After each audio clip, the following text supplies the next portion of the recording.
বর্ষার ভরা কোটালের জেরে গত কয়েকদিন ধরেই সুন্দরবনের নদীগুলিতে জলস্ফীতি লক্ষ্য করা যাচ্ছিল।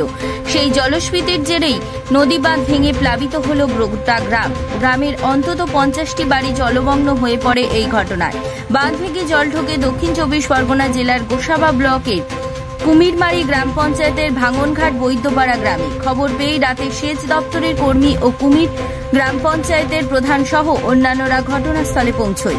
গোসাবার বিডিও বিশ্বরূপ বিশ্বাসও পৌঁছয়।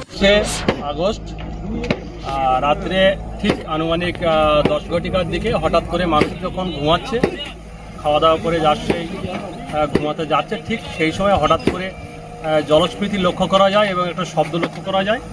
গ্রামের মানুষ একত্রিত হয়ে নদীর ধারে আসে। তারা লক্ষ্য করে এখানে 100 ফিটের মতো একটা ডিপ ভাঙন তৈরি হয়েছে। যে ইরিগেশনের যে রাস্তা সদ্য 10 থেকে 15 দিন আগে তৈরি করা হয়েছিল, সেই রাস্তাটা টোটাল রাস্তাটাই নদী গর্ভে চলে যায় এবং এখানকার প্রায় 200 থেকে 250 ফ্যামিলি জল প্লাবিত হয়েছে নোনা জলে। তাদের মাছ এবং ধান ক্ষতিগ্রস্ত হয়েছে। অনেক বাড়ি জলের নিচে আছে এখনো পর্যন্ত।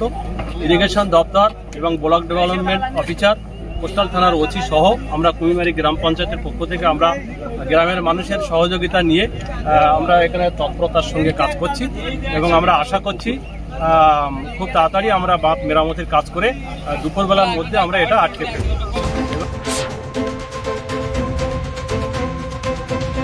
ঘটনাস্থলে যান।